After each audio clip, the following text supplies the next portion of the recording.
Good evening, everybody. It's Tuesday night, the 26th of September, for episode 105 of So What's Been Happening.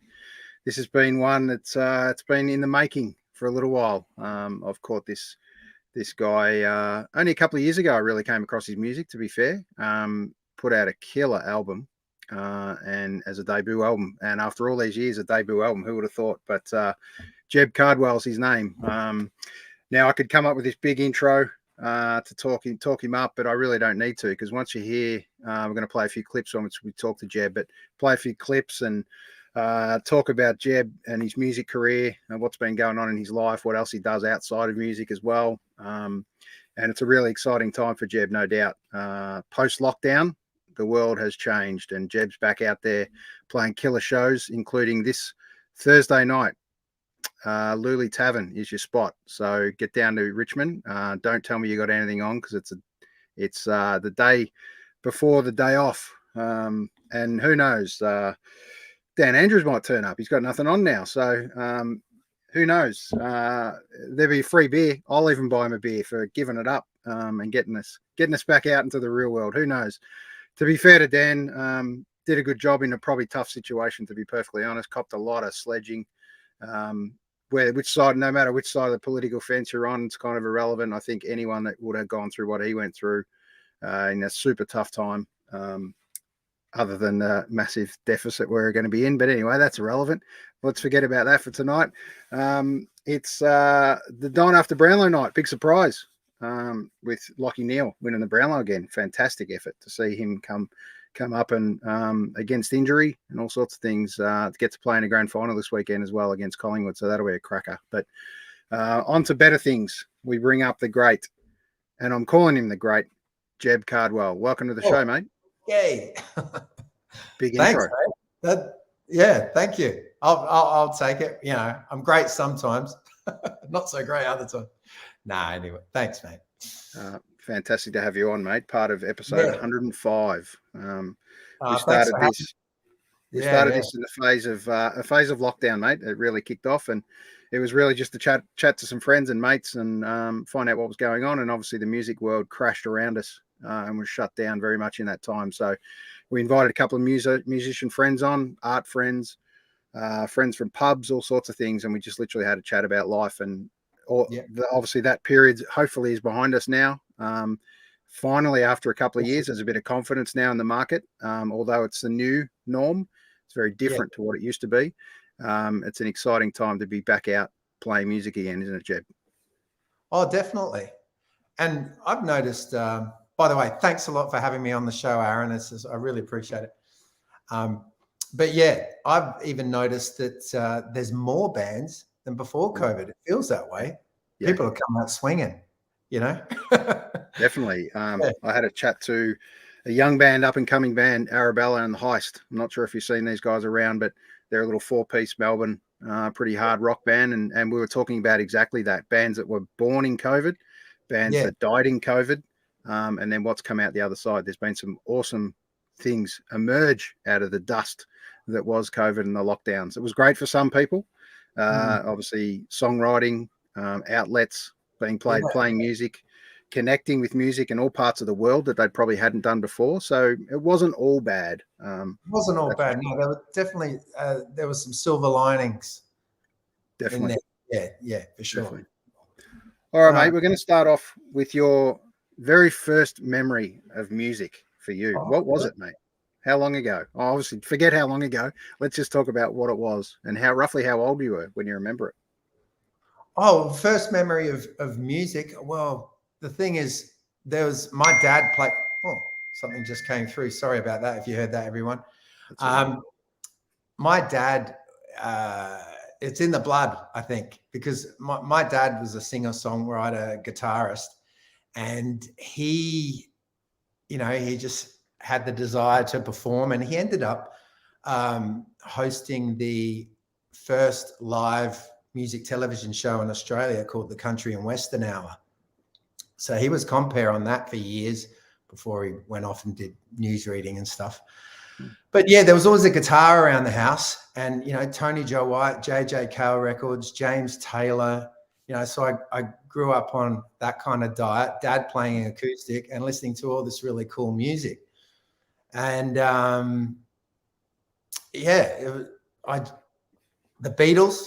I was introduced to the Beatles. Probably, I would have heard them, but I didn't really realize who they were till I was about 8 or 9. I moved from Australia to Singapore, and my mum bought me a Walkman. This is the 80s. So I'm walking around with a Walkman and this whole set of the Beatles catalog on tape that we got down at, like the black market in Singapore. Yeah. We could buy the whole catalog for like $2. Something like that. So I walked around listening to the Beatles, and I loved them, and I soaked them up. But there was no guitar playing going on. I didn't really pick up the guitar till I was 15. There was a single that I heard when I was 15, and that's what made me want to learn the guitar. I was living in England at that stage. Mum's English. We moved around a lot because parents split, and her new fella got jobs overseas. So we're in England in this house, and the owners, they were in South Africa. They left all their belongings there.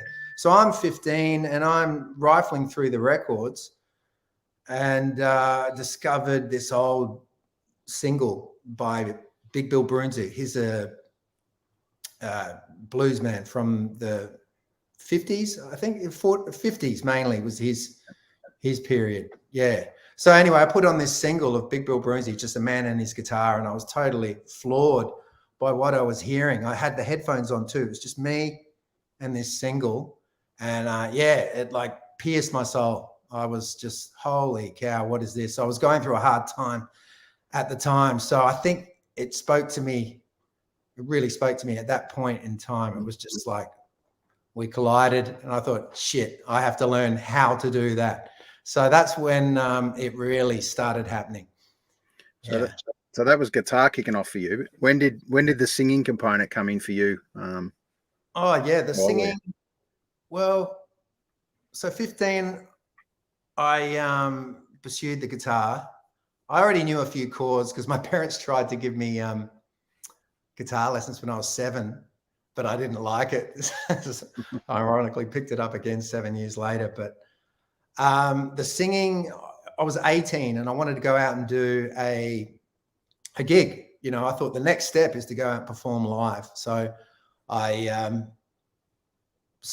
recorded a demo tape, and just me singing with my guitar on this demo tape. I don't know where that tape is, but I bet you I sound bloody awful. But I figured at the time it was good enough to go and try and get a gig. So I rang a few places and one responded, and they gave me a gig the next day. After going down there and talking to the bloke who owned the joint, he put on the tape with me sitting there. It was all very weird, strange new territory. And he said, "Do you want to play tomorrow night?" I was shitting my pants, I can tell you. But then where was that, Jeb? Well, I was living in Adelaide then. That's where I was born. Yep. I'd come back from England. I was living in Adelaide with Dad. And that was at Henley Beach at a venue called Moby Dick's Tavern, just on the beachfront. Yeah. Really cool. Yeah. And obviously a demo at that time, but do you remember any covers you played at the time? I remember one. I did that one, Parchman's Farm. Right. I couldn't play it to you now. I actually don't have the guitar here, but it's an old blues standard. Yeah. Parchman's Farm. Yeah. Yeah.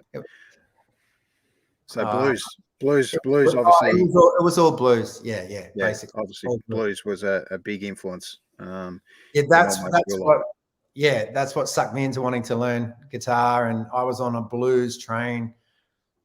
I needed to find a blues mentor, actually, because Dad had taught me all he knew, but I needed more. But I did find a blues mentor about a year after really started learning guitar properly. And that's when I met Chris Finnan backstage, and he offered to give me guitar lessons. He's an Adelaide-based guitarist. He's really good. Have you heard of Chris Finnan, actually? I've heard the name, yeah. Yeah. He's amazing. Yeah. Very cool. Chain, Chain, that Aussie blues band. Yeah, absolutely. Yep. The first concert you went to, was it a good one? Don't change it up just to make it a good one. If it was a bad one, you can roll it out too. Well, there's a few. My mum took me to see Ralph McTell when I was about 7. I remember falling asleep. And I remember there's this guy just with an acoustic guitar sitting in front of us, hardly any people. Well, it didn't seem like many to me. And we're all just sitting in chairs at this university, Flinders University in Adelaide.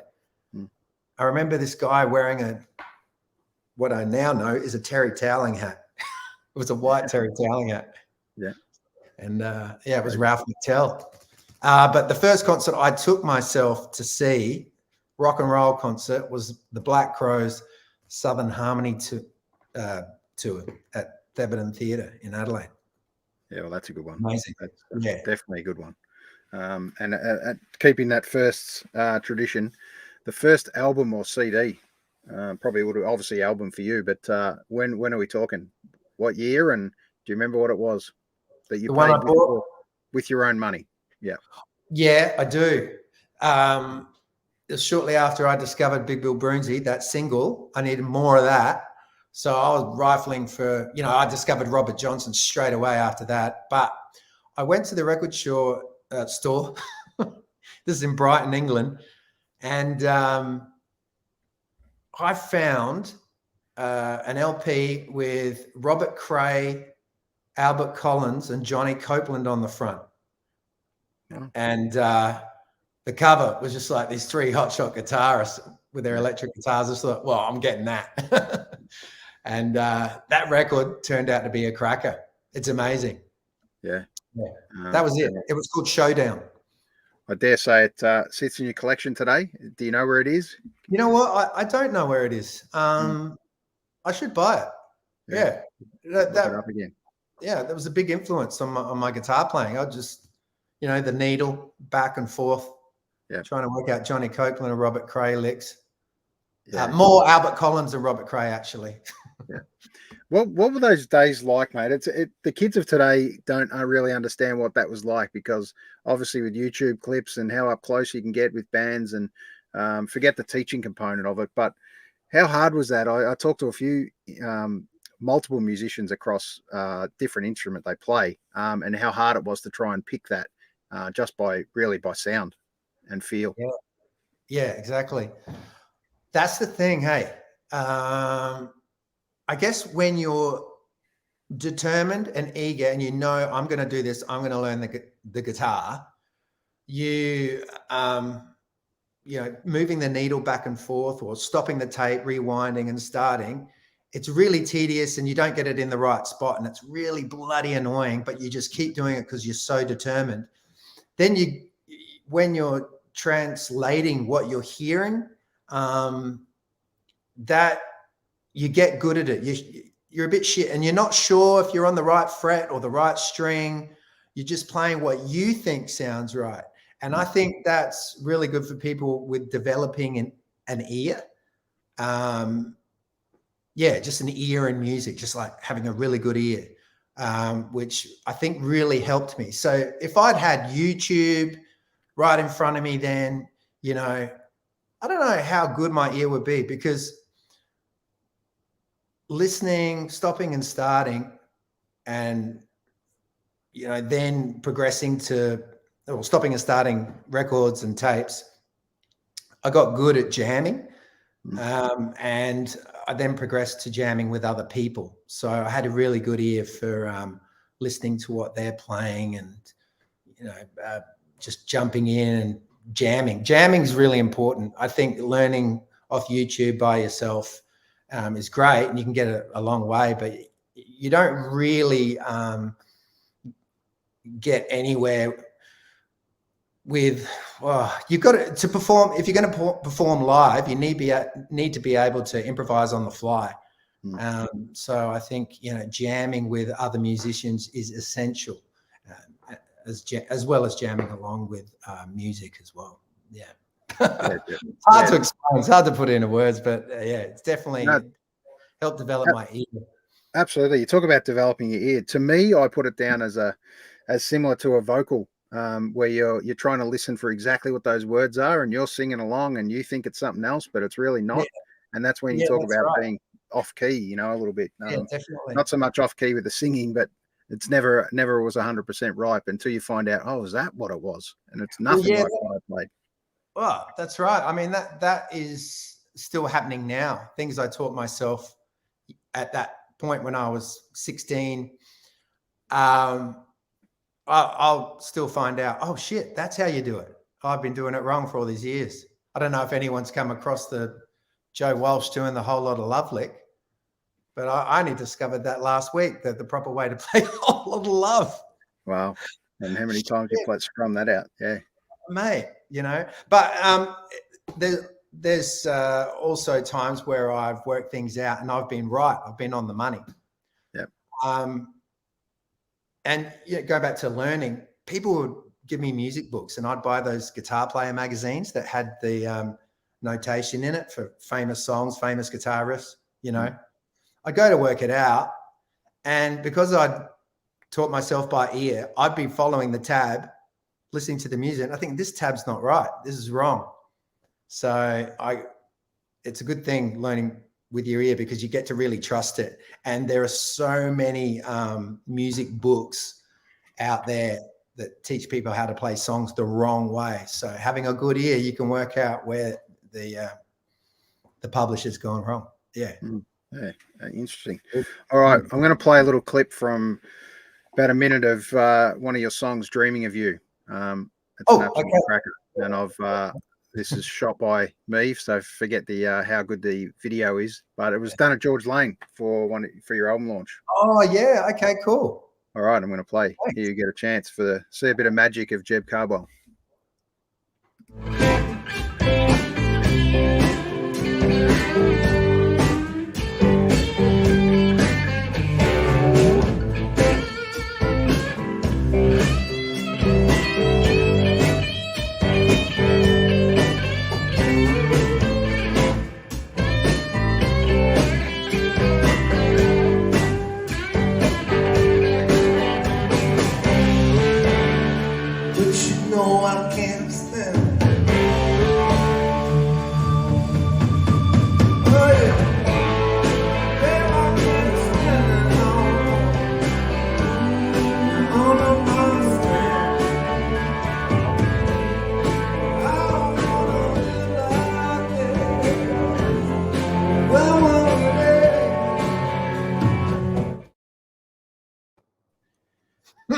I haven't seen that.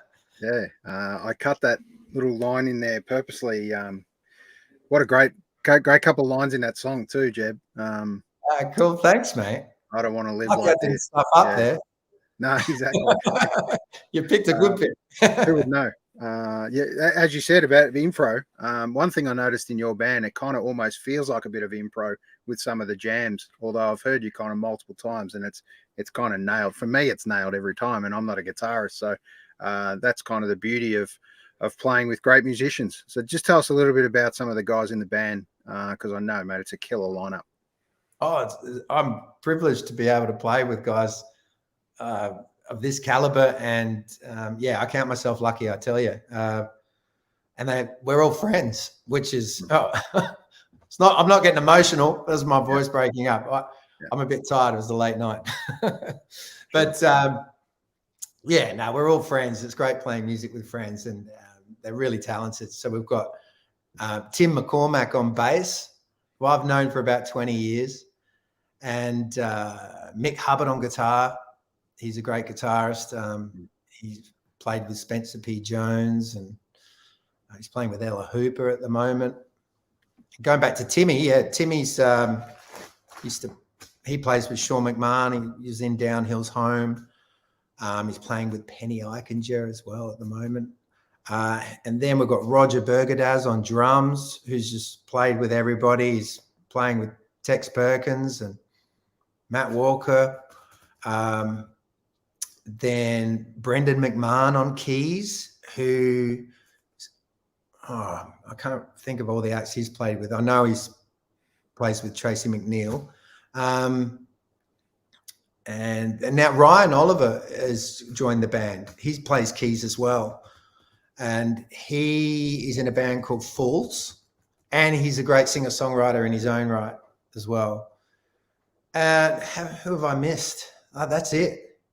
Yeah. So when the band's full, running on all cylinders, there's 6 of us. 2 guitars, 2 keys, drums and bass. Yeah, that's nice. Pretty solid. Pretty solid lineup. Pretty solid, do you ever cut that band back and play as a threesome or anything? No, I would go.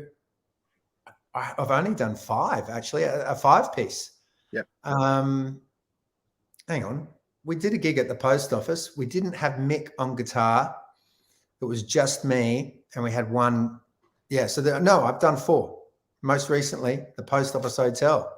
Yep. How different does it feel? How different does it feel, Jeb, with not having someone play, kind of rhythm with you? And let you do your thing. It was a little weird because we had one rehearsal before the show, which was good, and it was fine. The gig was fine, but I do, miss having that other guitar behind me, just sort of, keeping the foundation of the rhythm there. So it makes you play a bit differently. When you haven't got that, your soloing is probably a little more, just a bit more rhythmical. I remember that night I was a lot more energetic with my playing. When Mick's there, I'm kind of more laid back. I play a bit less. So I remember I was busier, more energetic. And I probably had a little bit more gain on the guitar that night too. I gave it heaps. It was good fun though. Blew the doors off the post office. Good to see. All right, I had this one for a little bit later. I'm going to bring it up now. Just a little bit of that magic for you, Jeb, and playing with Michael Hubbard, and one of the solos from George Lane. Thanks.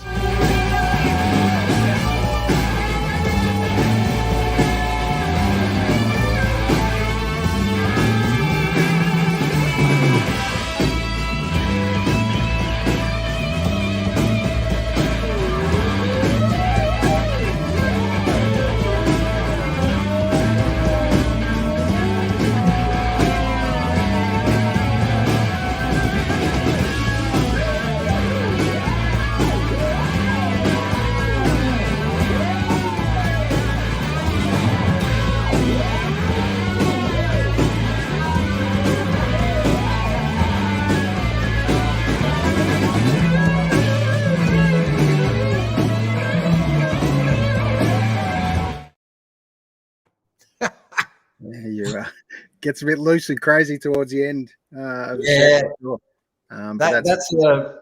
That's a relatively new song. It's not on the album. That's called Make a Sound. It's quite psychedelic. So at the end, it's just this psychedelic cacophony. Yep, absolutely. And just on that, I know the gig I saw you at recently at the Gem not too long ago. It was very much a psych rock night. Psych rock's obviously part of kind of what you're feeling at the moment and the band's feeling. Just tell us a little bit about how that's kind of come into your genre and any other influences that have come into that? Yeah, I guess it is a bit more psychedelic now, the band, than it has been in the past. I think that's all comes from my background in learning guitar. Going back to how I talked about jamming with people. So when I started guitar, there were years, like literally years, you know, in my 18 through all the 20s of going around to mates' houses, you know, getting a carton of beer, jamming, and just making stuff up. And we all found that a lot of fun. And the people that were watching us found it fun too. So I've kind of always wanted to keep this sort of jam aspect in my set because it feels good for me. It's rewarding for me. I don't like just like playing the same thing all the time. I like to leave places in the songs where we can sort of express ourselves because we really enjoy it, and I think the audience enjoys it. The other trio that I'm in called Backward Creatures, I don't know if you've seen us, but we do that at every gig. And they have a similar background of just when they learnt their instruments, it was all just jamming. So when that trio Backward Creatures formed, that's what we did. And our fans know that that's what we do live. I mean, we have songs that we perform just that, you know, a chord structure, an outline, but we go places within that structure at every gig, and we don't even know what we're going to do. So I'm trying to keep that sort of a bit of that Backward Creatures element in my own songwriting. Obviously, it's harder to do because my original stuff's way more structured. The Backward Creatures, we're doing cover songs really, but just, you know, messing them up, no one would recognize them for what they were, probably half the cover songs. But yeah, I think the psychedelic thing, I just love it. Yeah, it's a really expressive style of music. You know, and you've got all these toys on your pedal board in front of you. You know, it's good to be able to use them. Yeah, absolutely. Have you found your pedal board grow over the years or just interchange? You know, it has grown lately because of the Jeb Cardwell band. Yeah. Yep. Because of that sort of psychedelic aspect we've incorporated, which we all really love, means that we need sort of, you know, rotary effect, phaser, delay. Got the wah pedal. That's always been around, my wah pedal. But, you know, a few years ago, I went off pedals completely as well. I was like, oh, fuck pedals. And I was just plugging straight into the amp, which is a really great sound. But when you want to take off and go to the psychedelic area, get really psychedelic, is sort of a bit limited. So, pedals are good. And any kind of psych band in particular that you've kind of drawn influence from, really? You know, the psychedelic stuff I do is really influenced, I think, by Jimi Hendrix. Yeah, and Jimmy Page. That's it. Just the early stuff, really. I know there's psychedelic bands like from who were they? The 90s. That one, the Stone Roses. They got a bit psychedelic. 60s though, there's a heap of psychedelic bands, and I can't think of their names at the moment. But yeah, it's mainly Jimi Hendrix. Well, it's not a bad place to start. Yeah. And Page as well. All right, let's touch on the album, mate. It's one of my favorite albums of the year, to be honest. It's not just this year; it's kind of drawn into a few years for me, which has been really cool. My Friend Defiance. Tell us a little bit about the album cover first and foremost. It's very simple but very classic. Yeah, thanks, mate. That is a piece of art by Lisa Sorghini. She's pretty much a world-renowned photographer now. She's like, well, not world-renowned, but she's known overseas. And yeah, she's amazing. So that's artwork combined with photography, obviously. That it was the bass player in the Jeb Cardwell band, Tim McCormack. He said, what about we just have a piece of art so you could almost hang your record on the wall? And I thought, yeah, great, because I didn't want my face on the record. I'm not really into that sort of approach. And so he found that, and he said, what about this? And I said, yeah, that'd be great. Lisa Sorghini's a friend, and I like to keep things in the family, so to speak, within the circle. And she let me use it amazingly. She's amazing. Yeah, she just said, go for it. Yeah, I'd love you to use it. So I'm indebted to her for that. That's incredible. So I chose the title of the album based on that artwork. I didn't actually have a title. I picked the artwork and just was racking my brains for a title for weeks. And it just hit me one day. I thought, I was really thinking about the image. I thought maybe there's something in that image that can help me come up with the title. And that ripple on the lake in the sky, you know, it's reversed. That's sort of defying reality. And a lot of my songs are about just defying the odds, and played around with defiance and thought, yeah, defying the odds. And I feel sort of defiance has been a bit of a friend for me, bit of an ally, just being defiant. You know, it's worked for me. Yeah. And that, yeah, I just came up with that name in the shower. Yeah, it's a lot of thinking in the shower. Where all the best work's done. All right, we're going to play a little bit clip from the same gig, Without Goodbye. Thanks. The other day you left without goodbye. I hope for a better place than the one you left behind. I wish I could have seen it coming, told you to be yourself. Show me outside, you see mine, to how we're back, supposed to know. I wish I could have seen it coming, told you to be yourself. Show me outside, you see mine, to how we're back, supposed to know. How we're back, supposed to know. How we're back, supposed to know.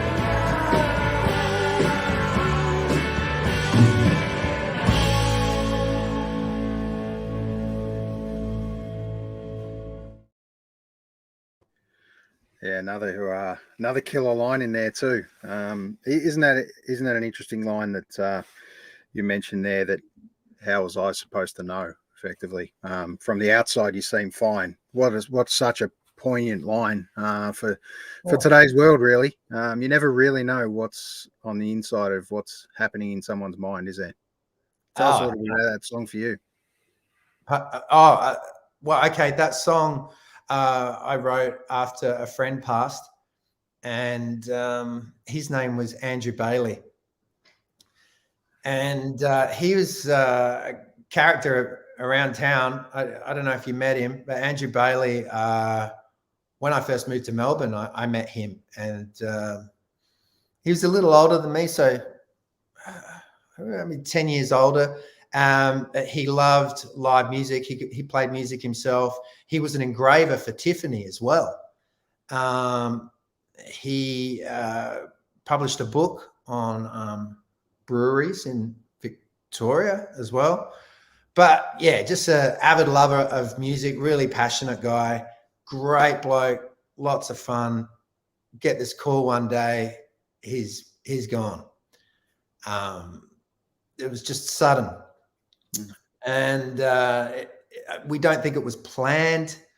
But anyway, he left without saying goodbye to anyone. And yeah, it was a really sad time for lots of people. Like, he knew hundreds of people in Melbourne.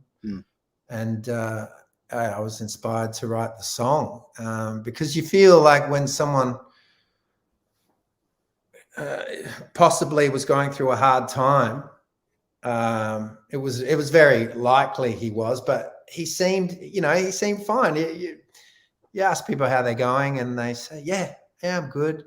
But, none of us really tell the truth because I guess a lot of people don't want to burden people with that either. Yeah. You don't want to be a negative kind of, So if you're going through a hard time, it's something that you sort of have to be able to talk to with really close friends about, I imagine. Yeah. So, I don't know what was going through his mind, but I imagined he was having a hard time. Yeah. As you know, sometimes even in the closest circles, don't recognise those kind of signs. What's really going on in someone's life. Even in the closest ones, yeah. Like you said, that line there, I wish I could have seen it coming. What a line. Yeah, I wish I could have seen it coming. You really do, because you would have done something, You would have reached out, or gone and you think, oh, maybe what if I'd gone and visited him more, hung out more? Could who knows? Yeah. But it's. I think if anything, mate, it's a really good kind of awareness type song now. And the more you kind of talk about it, the more you listen in. That song's, got some beautiful touch because it's got such a powerful, strong vocal to it. So it's one of your greats. Cheers. Yeah, no, there's one line in the song that I sing, which comes from one of Bailey's lyrics. So he was a songwriter as well. And he performed this song on a Black Les Paul. I think it was at the Labour in Vain. Just solo, he played it. And the lyrics were really good. And I remember him it was a dark song though, but I remember him singing in the song, he'd press his face to the window to watch it rain, which to me is a kind of a really sort of melancholy, almost sad sort of picture, especially in the context of the song I was hearing. So I wanted to get that across. I couldn't remember the words exactly, but I wrote, you'd press your cheek against the window to watch it rain. So that was my translation. Yeah. I took. No, it's a great album. There's so much light and shade across the whole album. Was it one in the making for a long time for you? Obviously debut album. Yeah. It was a long time in the journey. When did it kind of all come together for you? And why now, Jed? Sorry? And why now? After all these years of putting music out effectively, or being in bands and playing music. That's a good question, because a lot of songs on that album I'd had for years. Like I'm talking 10 years that I wrote when I moved to Melbourne. None of them were songs I'd written in Adelaide. I really sort of, share housing. Wrote maybe 2 or 3 songs about 10 years ago that are on that album. When I recorded those songs, they did change a lot though in the studio. A lot of structuring and editing went on in the studio for the really old ones because they weren't as mature as my later stuff. But I knew they were good. They didn't change a lot. They just changed a bit. So I had good songs. I'm not prolific. I don't write a lot of songs. I just work on a song. I'll write it. I might not finish it completely, but I know it's really good and I'll just keep it there in the bank. So I had about 3 really good songs I wanted to put on the album that were 10 years old that I'd kept in the bank. And it was also mainly due to getting older, age. And I thought, man, I've got these songs. I was playing them in the Jeb Cardwell band, but had no product. And it was Tim McCormack, the bass player, who really loved the songs I'd written in this band. I probably only had 5 originals though when we play live. The rest were covers. Yep. And then I would write a few more. And this was like Jeb Cardwell band was together for 5 years before I went and recorded the album. But it was Tim that really sort of said, man, these are great songs. You've got to record them. And that gave me the sort of confidence because I'd always played for other people. I played on my sister's album. I thought, yeah, I'll do an album one day. But I was like, yeah, when the time's right, you know, I'll wait till I've got better songs. I'll wait till I write better stuff. Whereas a lot of people just go and do it. But I'm a bit of a procrastinator. Maybe it was a confidence thing as well. But because Timmy was in my ear, it was really encouraging. And I had a band of great musicians. I was like, shit, what am I doing? I'm getting older. I've got this great band. I've got these great old songs that will never see the light of day if I don't get off my ass. So when I made the decision, all these other songs started pouring in, and I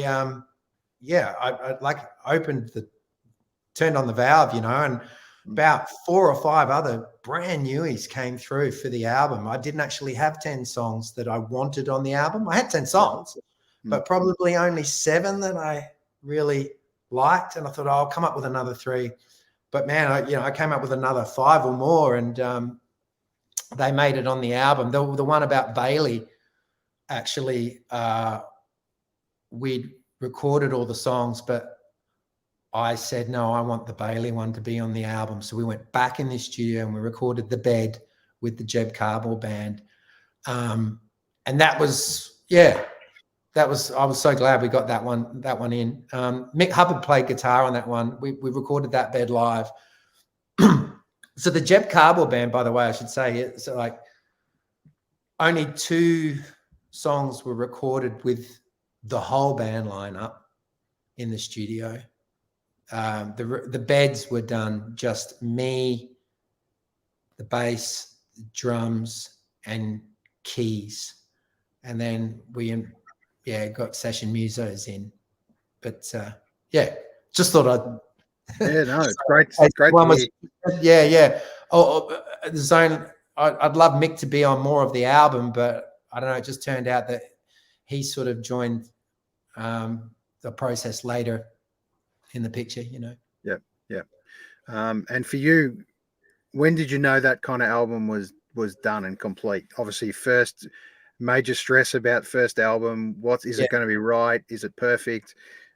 What is it? And thanks to Timmy for pushing you to get in the studio and make this happen. But when did you kind of decide that this one was kind of done for you and ready to go? Well, I had decided it was pretty much ready to go when COVID hit. And then it was like the COVID put the brakes on it. It's like, oh, shit. So we just had the finished mixes. They weren't mastered. And so COVID hit, and that was 2019, the start of it. And I'd been recording the album for 4 years. I did it over a long period of time, mainly because, you know, a bit of financial, but a bit of also everyone being really, really busy. Yep. And so 2019, it was ready to go, but then COVID hit. And so I just sat on it. I thought, oh, shit, the world, what's going to happen to the world? So I waited it out a year. But during that, before releasing it, I waited a year. Yep. And during that year, I would drive around. I'd have it on rotation in the car, all the mixes. And I'd listen and listen and listen. And that's when I realized that I hadn't finished some songs, because I would hear hooks, melodies, and think, shit, I got to get in there. So that was one of the silver linings we were talking about before COVID. Yep. That happened to maybe half the songs of the album. I realized, shit, there's more production to be done. And I went in and I did the production and released the album a year after COVID hit.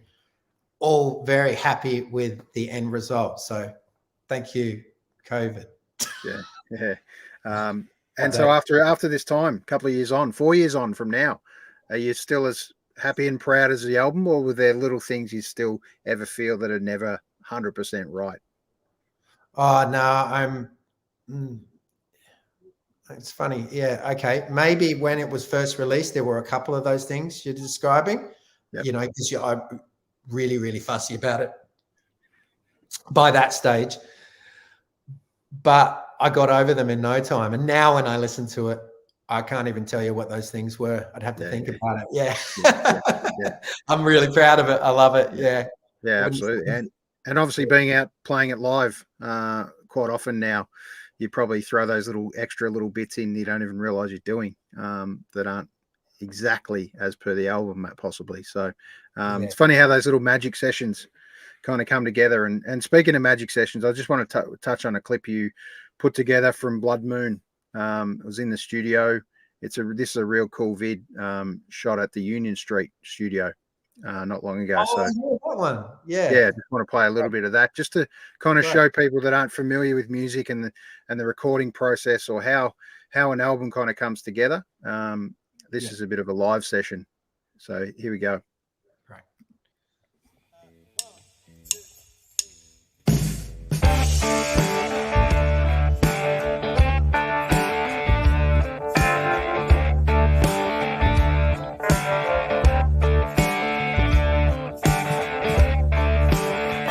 The feeling I wanna go this time.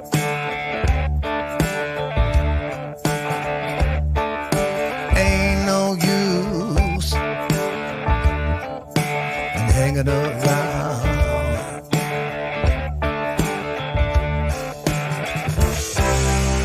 Yeah, there's a why I got to leave it.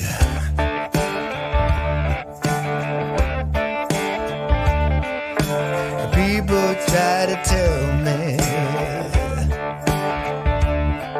how to be and do.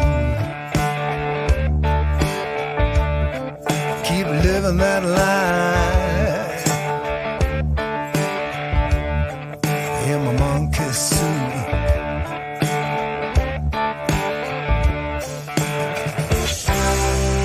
Yeah, there's a why I got to leave here.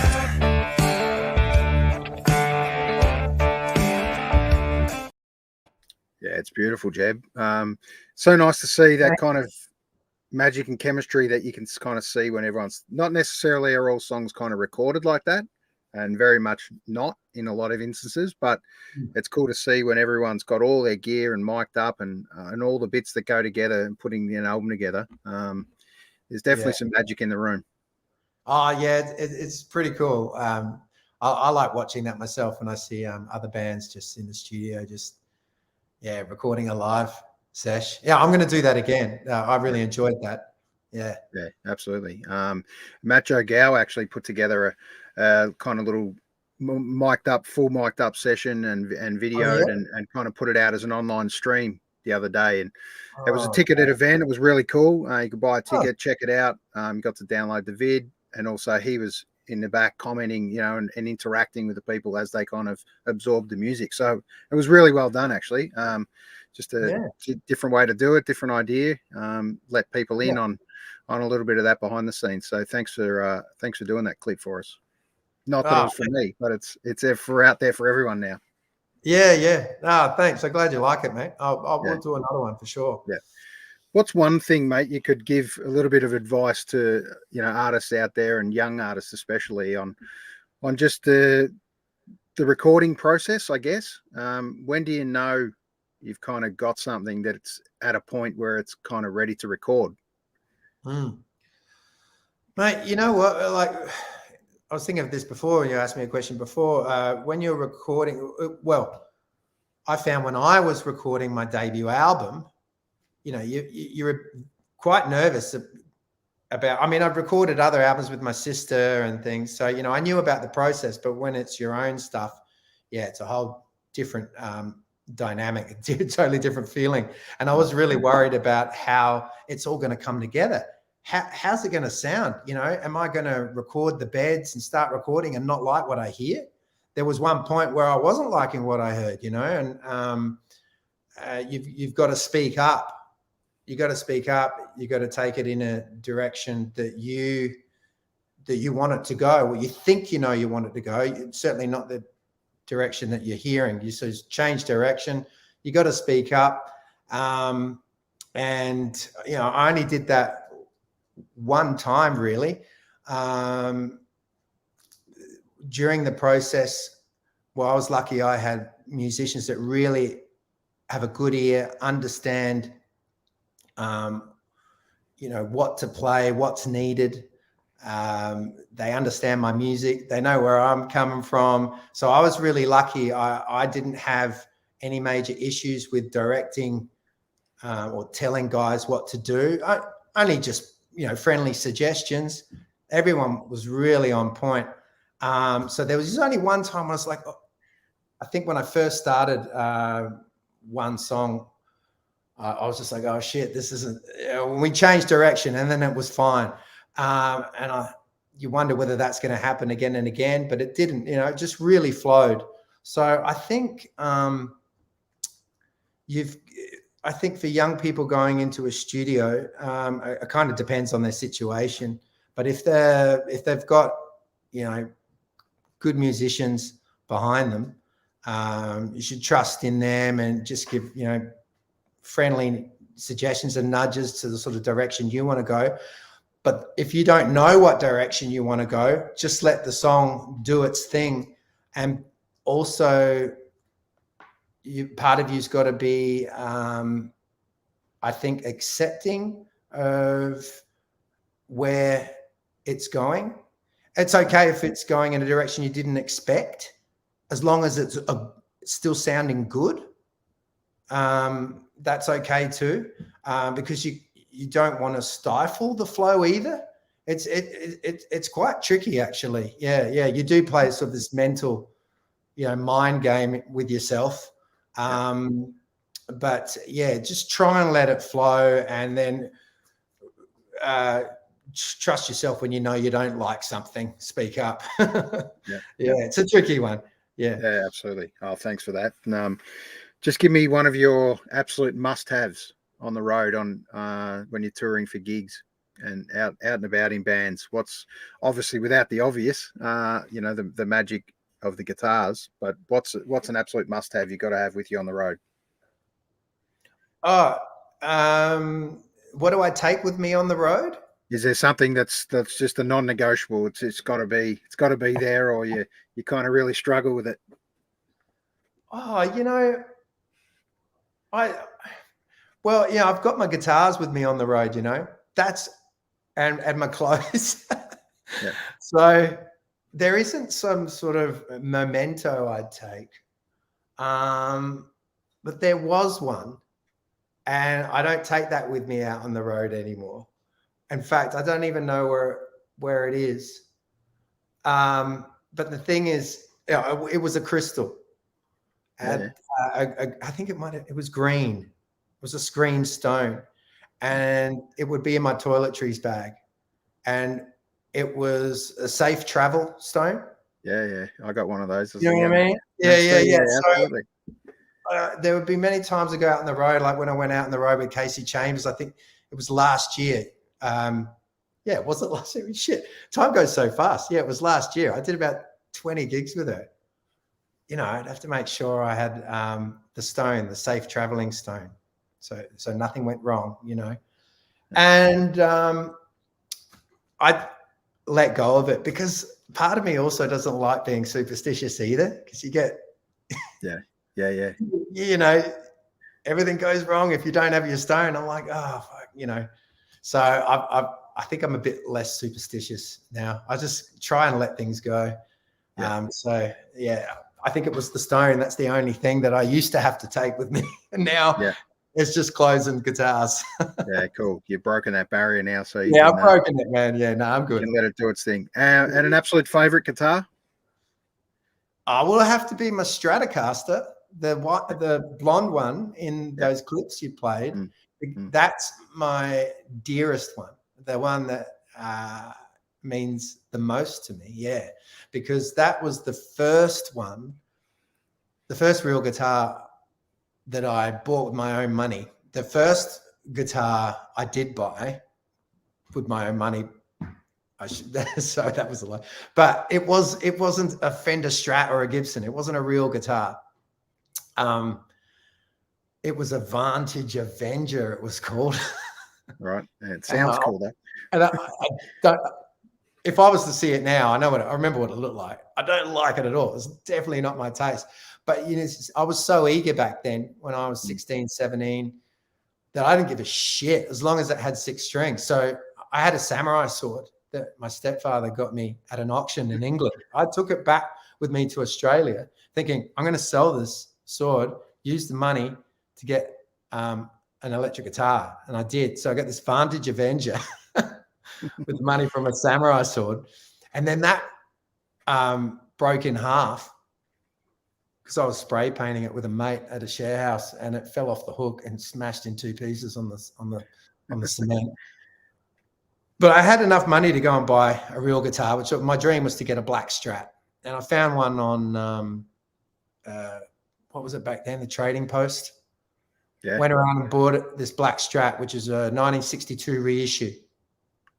And it's blonde now because the black started peeling off and the blonde became apparent that it was blonde underneath. And I thought, oh shit, that's cool. So I rubbed what was left of the black off, and now it's blonde. Yeah. So there you go. That's the one. It doesn't have a name. I haven't named my guitars.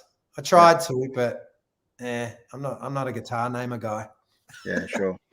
And speaking of your love of guitars and what you do, mate, we have to bring up this clip. One of these picks and a cool little signature logo too for Melbourne Guitar Repair. Tell us a little bit about that, mate. That pays the bills. That's the daily love. Yeah. But what a way to touch and caress and re-nurture and do all those beautiful things, mate, to get to guitars that are pretty much very much a piece of you, aren't they? Yeah, mate. It's great being able to surround myself with guitars. You know, when I decided I wanted to be a guitarist, I just fell in love with music, or blues music especially, and guitars. And then look at me, I've surrounded myself with them now. I fix them and they pay the bills. And the idea is to have music eventually pay the bills. But I tell you what, this is a good little, if it's a stepping stone, I'm happy with it. It's a really good situation to be able to work for yourself and fix people's guitars and have them get them back and be stoked that their guitar's sounding and feeling great. And it's great to work on beautiful guitars too. I get some really nice ones, which make up for the really shitty ones that come in. Have you got a quick story of a guitar that is so beautiful that just got absolutely totally smashed, or an issue with it, and it's kind of a bit more than a repair job? Well, I don't book in those. Well, yeah, there was one actually. There's been a couple in the early days when I started the business. I was just, I've got to earn the money. I've got to keep this business going. Yeah. I don't know why I was worrying, because the business just taking care of itself. A mate of mine had the good idea to tell me to call it Melbourne Guitar Repair. He said, call it Melbourne Guitar Repair, it'll be fine. So really, I called it Melbourne Guitar Repair, and it's taken care of itself. I wish my music career would just do that, like my guitar repair business has. Jesus. Yeah. But what was I saying about the about a guitar in particular that either came in smashed was a big issue. Yeah. A neck reset on a Martin D28 acoustic guitar. I took on my first neck reset, and it was my last neck reset that I've done for a customer. Yeah, I got it done, but geez, it was hell. And I needed help with it, actually. Yeah, it was stupid of me to take on a job I'd never done before, a job of that, intricate sort of skill that I'd never done. But, that's what you kind of have to do, though, when you start a business. You throw yourself in the deep end. But I threw myself into the very, very The deep part. deepest. It was too deep. deep. Yeah, Yeah, yeah. yeah. And then you get other guitars too that you think are going to be fine, and then they end up being a can of worms. So those ones you can't predict, but I usually get out of it. Yeah, yeah, absolutely. All right, where last question I've got for you, mate. Okay. It's a bit of a standard question that one of the boys normally asks, so I'd be remiss of me not to ask it to you as well. The classic dinner party question. It's a table for 6, and obviously you're the head of the table. These people can be living or dead, so you can invite 5 people from any influence. Who would they be? It's a tough one, I know. Yeah. Well, there's going to be some musos in there. Yep. I mean, Jimmy Page would be there. Yeah. JJ Cale would be there. JJ Cale is a big influence on me, which you probably tell by that previous clip, Blood Moon. Yeah. So yeah, Jimmy Page, JJ Cale would be there. I've got 4 to go. Oh, well, my dad. Love my dad to be there. I would love to see him again. Yeah. Yeah. And who else, mate? Robert Johnson. Definitely Robert Johnson. Did I say Johnson? Johnson. Yeah. That's Johnson. So Johnson, I'm getting tired. Sorry. That's But right. yeah, Robert Johnson. Oh, for sure. 2 more people at the dinner table. Oh, it'd have to be my stepfather as well. He's gone as well. He was a philosopher, and we had some great, deep, and meaningful chats together. That would be great. Yeah. So basically, just what have I got now? Musos and parents. Yeah. One to go. Who's going to be the deciding? I'd have to have someone really, really, really funny, man. A comedian. I'd have to have Robin Williams. Oh my God. Yeah. Hey. There you go. You got what's life if you can't laugh your ass off now and then? Jeez. So absolutely. Yeah. I'd have to have him there. Perfect. Well, that's a fitting way to end, I think. Jeb, it's been a fantastic chat, mate. Thanks for spending some time with us. I know it's a Tuesday night, not long before a gig, really, in a couple of days at Lully Tavern. So killer poster too, mate. Give this poster art a bit of a pump for me. Who put that together for you? That's Jim Grimwade. And Grimwade poster design. You just Google Jim Grimwade and he can do obviously there's the 60s psychedelic vibe, but other styles as well. He's amazing. I can't believe it took me years to discover him. But I did, and he's doing every poster for me now on. Awesome. Hopefully. Yeah, he's great. Couple of great ones I've seen him do recently. So yeah, awesome to see. So jebcardwell.com is the website you're jumping on for all the latest information. Get your vinyl there as well. That's right. Most importantly, latest updates. I noticed the Lully gig wasn't actually on there, Jeb, on the website, but make sure it's all over Facebook anyway, and make sure you're there. Yeah, that's the thing. I'm basically running 2 businesses. Yeah, you got the Melbourne Guitar Affair, and then you got your own stuff. You got to remember all the little things like that. Yeah, putting in the Lully on your website. But I will do that tomorrow now. There you go. Special shout out. I'm sure the place will be pumping on a public holiday eve. Make sure you get down to Lully Tavern and check out Jeb.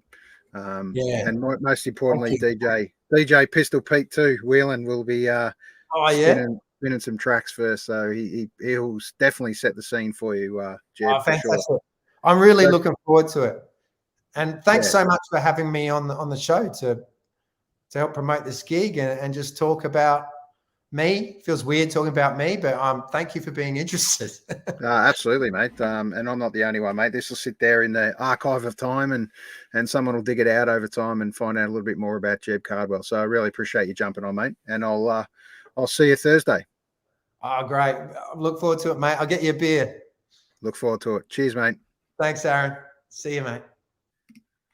Oh, fantastic to have Jeb join us. It's been, as I said, a bit of a long time coming. I've wanted to get Jeb on for a while, and we just haven't been able to kind of get it to connect at the right time. But I'm going to just touch on. I'll play a last bit of a clip from Jeb's one of the album launches at Brunswick Ballroom, and we're going to kind of play a little bit to this and then close off. So, thanks for joining us on episode 105 of So What's Been Happening with Jeb Cardwell. Look forward to another few shows coming up in the next couple of weeks. So stay safe and get out there and see a gig. See you soon.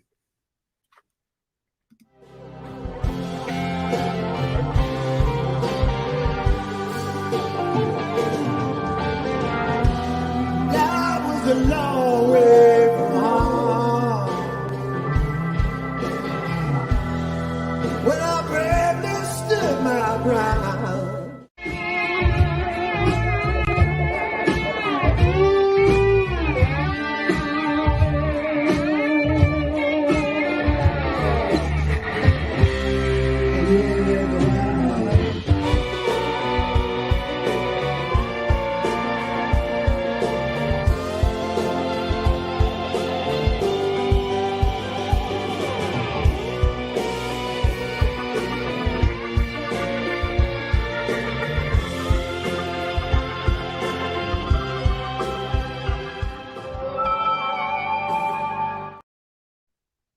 There you go. Jeb Cardwell. See you out there soon.